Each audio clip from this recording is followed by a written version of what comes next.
Fala galera, beleza? Aqui professor Anderson Marques, Geopolítica. Vamos dar sequência aí ao nosso conteúdo. Na aula passada eu finalizei falando da Revolução Iraniana, que começou no ano de 79, onde o Shah Reza Pahlavi foi deposto pelo Ayatollah Khomeini por meio de uma revolução. Falamos também sobre a guerra Irã-Iraque, que veio na sequência. O Irã, pós-revolução, começa a dar guarida para uma galera xiita que talvez pudesse levar essa revolução para o Iraque também, para outros países do Oriente Médio. Saddam Hussein, mais do que depressa, partiu para cima do Irã, reivindicando território, queimando refinaria, enfim. Essa guerra Irã-Iraque durou quase 10 anos e depois de quase uma década e 700 mil mortos e os dois países empobrecidos desistiram da guerra e voltaram para as fronteiras iniciais. Se você quiser aprofundar nisso aí, volta na aula passada e olha com um pouquinho mais de atenção, beleza? Aqui foi só para a gente estabelecer uma conexão com os assuntos que vem aqui na frente. E aí vamos começar com a Guerra do Golfo. A Guerra do Golfo aconteceu na década de 1990, não é essa guerra mais recente que aconteceu entre Estados Unidos e Iraque, essa é a Guerra do Iraque. E a Guerra do Golfo teve como principais causas o fato de que o Iraque invadiu o Kuwait em função de problemas decorrentes da guerra contra o Irã.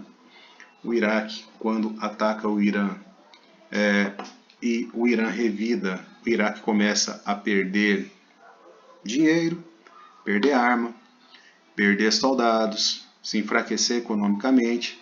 E de repente Saddam Hussein viu na invasão do Iraque, na ampliação da saída para o Golfo Pérsico, uma perspectiva muito maior, agregando refinarias kuwaitianas, enfim, essa coisa toda aí. Então o Iraque parte para cima do Kuwait e entre as causas a gente pode citar algumas coisinhas assim. Saddam Hussein sempre reivindicou esse território como território historicamente pertencente ao Iraque, uma vez que o Iraque é remanescente do Império Babilônico e o Império Babilônico tomou conta de toda a região aí, num passado distante. O fato é que o Império Persa do Irã também, o Império Turco-Otomano da Turquia também, então, vou levar por essa questão de domínios históricos, muita gente poderia reivindicar a região aí. Então esse argumento não foi interessante para o Kuwait. Segunda coisa, o Kuwait emprestou dinheiro para o Iraque, 65 milhões de dólares durante a guerra contra o Irã, e o Iraque pediu perdão desse dinheiro, perdão dessa dívida. O Kuwait não aceitou. Associado a isso, a gente tem o fato de que, com a guerra Irã-Iraque e a diminuição da produção de petróleo no mundo, o preço tenderia a subir. E o preço subindo ajudaria a economia do Iraque, principalmente, que é interessado nessa guerra. O Kuwait aumentou a sua produção, fazendo com que a oferta não se tornasse muito menor do que a procura. E isso impediu o valor do petróleo de encarecer tanto e acabou contrariando interesses do Iraque. Em função disso tudo e para aumentar a sua saída para o Golfo Pérsico e agregar refinarias de petróleo à sua economia, o Iraque parte para cima do Kuwait, então dando início à Guerra do Golfo. Vamos conhecer um pouquinho do Kuwait para a gente entender o outro país envolvido nessa guerra. O Kuwait é um país que está na Península Arábica, é um desses países islâmicos e árabes. O Kuwait ele tem um território mais ou menos do tamanho de Sergipe, do Alagoas aqui do Brasil. População quase um pouquinho mais de 4 milhões de habitantes. Esses dados são de 2019, a fonte é UOL. Capital é a cidade do Kuwait. E o IDH dos caras é um IDH alto, maior que o do Brasil, por exemplo, 0,803. Na realidade é um IDH muito alto, né? De 800 a 1 é IDH muito alto. O Estado kuwaitiano surgiu no século XVIII, foi dominado pelo Império Turco-Otomano depois que virou Estado kuwaitiano. Depois da Primeira Guerra Mundial, quando o Império Turco-Otomano se une ao Império Austro-Húngaro e à Alemanha e eles perdem a guerra, todo o Império Turco-Otomano foi desfeito. E aí um desses territórios que existia era o território do Kuwait, que ao invés de ser agregado ao Iraque, como se esperava, o Kuwait ficou um país protegido pelos britânicos até a década de 60, em 61, quando realmente o Kuwait se tornou independente. Agora, o Kuwait é um país pequeno, eu falei para vocês, compatível com os menores estados brasileiros, de economia frágil, dependente do petróleo e força armada irrisória. O Kuwait, então, foi dominado facilmente pelo Iraque. No dia 2/8/1990, o Iraque invade o Kuwait. No dia 28 de agosto, quer dizer, poucos dias depois, o território é totalmente anexado ao país, o Iraque, a Federação Iraquiana, né? Os Estados Unidos, sem o petróleo do Irã, sem o petróleo do Iraque, uma vez se posicionava contra o Iraque, e sem o petróleo do Kuwait, que estava sendo invadido pelo Iraque, passariam por dificuldades muito sérias de abastecimento de petróleo em seu território, considerando que os Estados Unidos é o maior consumidor de petróleo no mundo até hoje, desde aquele tempo. Em 29 de novembro, os Estados Unidos então conseguem um pleito junto ao Conselho de Segurança da ONU que autoriza um ataque contra o Iraque com o objetivo de expulsar o Iraque do Kuwait. Essa era a ideia. Os americanos montam uma coalizão com esse tantinho de países aqui versus o Iraque. No dia 15 de janeiro de 91, então o Iraque retira seu território do Kuwait. Vamos analisar um pouquinho a coalizão que os americanos montaram contra o Iraque. Por exemplo, eu tenho aqui o Afeganistão, um dos países que funcionou como base da Al-Qaeda, por exemplo. A Argentina, da América do Sul, muito distante. A Austrália, mais longe ainda do conflito. Enfim, Bahrein, países como o Egito, países como Marrocos, Níger, Omã, Catar, Arábia Saudita, Emirados Árabes Unidos, que são países árabes, países islâmicos, e enfim, em tese deveria ficar do lado do Iraque, né? Mas não. A França, país mais forte da União Europeia do ponto de vista militar, a Itália, que também é um país europeu, a Turquia, que é uma potência nuclear, a Inglaterra, o Reino Unido, né? Que também é um país poderoso militarmente. Enfim, era uma coalizão que o Iraque não tinha chance nenhuma. Mas Saddam Hussein enfrentou a encrenca e, enfim, a guerra durou alguns dias.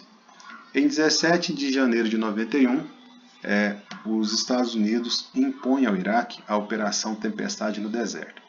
Eu colhi para vocês aqui algumas imagens dessa operação, e o interessante é dizer que foi a primeira guerra que foi anunciada pelas redes de televisão e transmitida ao vivo.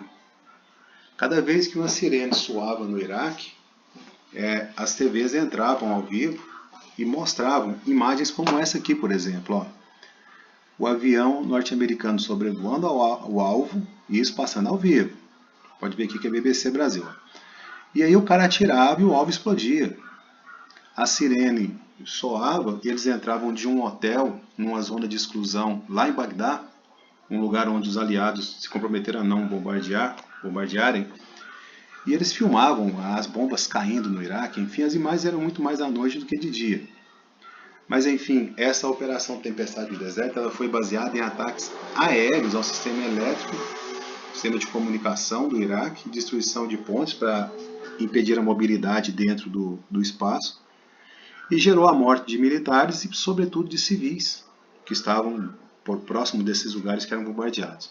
Saddam Hussein aproveitou para colocar suposto alvo em áreas que eram habitadas, imaginando que os americanos não iriam bombardear por causa da reação internacional. Bombardearam, teve jeito não.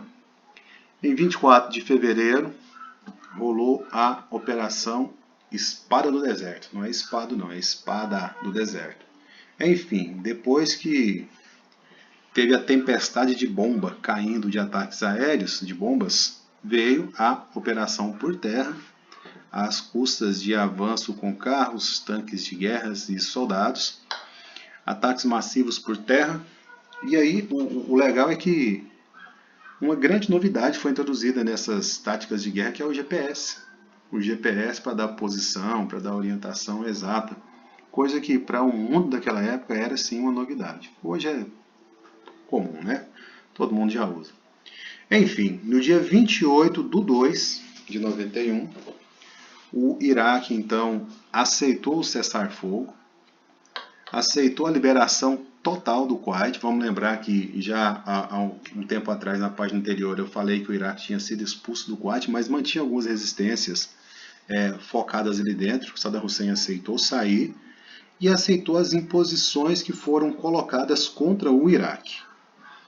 Eu vou só ler essa última página aqui, que isso aqui vai dar o gancho para a guerra 10 anos depois. George Bush, o pai, não o Bush que foi o último presidente Bush aí dos Estados Unidos.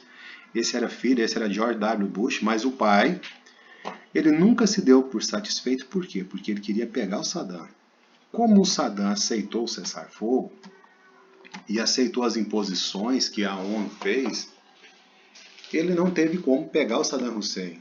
Mas vamos lembrar aqui, ó, entre essas imposições, a gente teve uma criação de uma zona de exclusão no Iraque, aonde o espaço aéreo seria vigiado pelos aliados, para que o Saddam Hussein não invadisse a Arábia Saudita nem o Kuwait. E ao norte, para que eles não mexessem com os curdos, que estariam habitando ali na região, estão lá até hoje. Vamos ver a questão dos curdos um pouquinho mais para frente.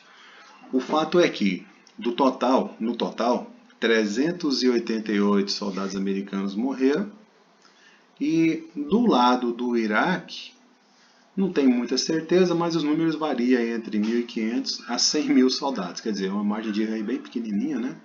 Porque na guerra todo mundo mente, né, galera? Então, quem mata mais fala que mata muito mais, quem morre fala que morre muito menos, enfim, tem essas coisas aí.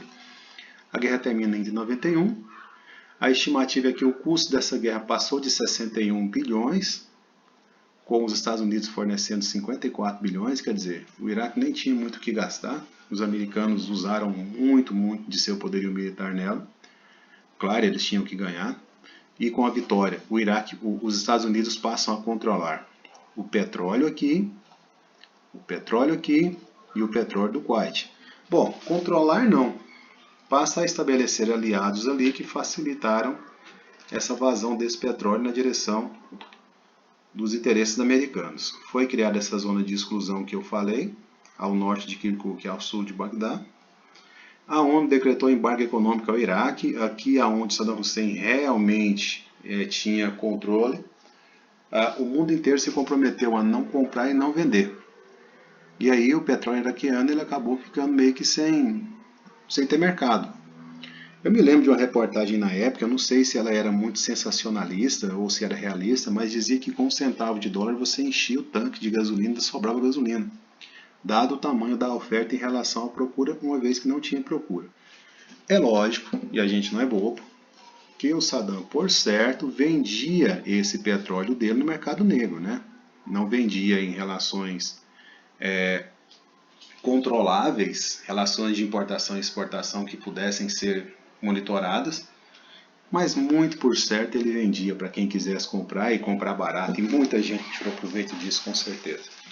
Enfim, o fato é que o Saddam Hussein conseguiu se manter no poder e reorganizar a economia iraquiana até a sua queda lá em 2003. Certo? Imagino que às custas desse petróleo clandestino que era vendido. Vamos lá então. Avançando, guerra do Iraque é isso. Vamos para a Al-Qaeda. Pessoal, aqui a gente vai começar a introduzir uma fase mais recente dessas relações. E aí vamos entender um pouquinho sobre os terroristas, para a gente partir para o ataque às Torres Gêmeas e ao Pentágono, os ataques de 11 de setembro, e compreender a guerra do Iraque que vem na sequência. Ok? Vamos lá. A Al-Qaeda é uma organização chamada A-Base, em árabe, criada por Osama Bin Laden em 1989. Ele tem apoio de fundamentalistas ou wahhabitas, ou salafistas, como queiram, os dois nomes são equivalentes ao mesmo grupo. E o objetivo da Al-Qaeda é combater a influência ocidental nos países muçulmanos e a implementação da Sharia, que é o conjunto de leis islâmicas como código moral interpretado de forma extrema por esses extremistas, que serviria mais do que uma constituição em um país. Formas de atuação: a primeira é o terrorismo, praticado por meio de atentados e sequestros. A segunda é o jihadismo. E aí o jihadismo a gente tem que entender o seguinte: essa jihad é uma guerra santa. Essa guerra santa tem várias interpretações. No mundo islâmico, onde não se aceita o terrorismo ou o extremismo, ela é a guerra santa que todo mundo tem internamente. Da vozinha do bem contra a vozinha do mal, te induzindo a fazer coisa certa ou errada, e você trava essa guerra interna e enfrenta a vida aí da melhor forma. Tem a interpretação de que essa jihad, essa guerra santa, seria a guerra do cotidiano do missionário islâmico para conquistar mais seguidores.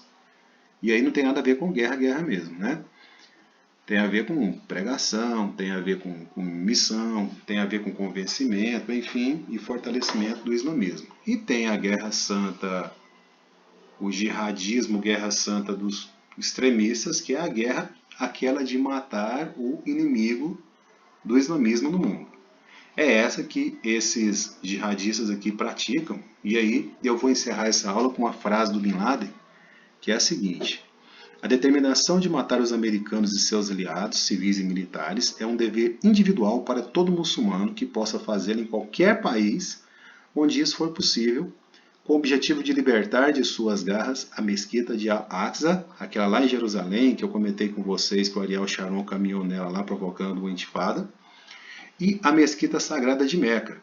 Isso está em consonância com as palavras do Deus Todo-Poderoso. Quer dizer, esses extremistas acreditavam que teriam prêmios no céu caso se martirizassem em nome do islamismo.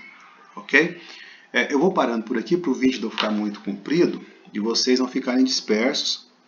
E na aula que vem eu retomo a questão da Al-Qaeda, falo um pouquinho mais sobre os salafistas ou wahhabitas e a gente parte para os atentados de 11 de setembro e as consequências que isso trouxe para o mundo em função da doutrina Bush, certo? Então, um grande abraço para vocês, até a próxima.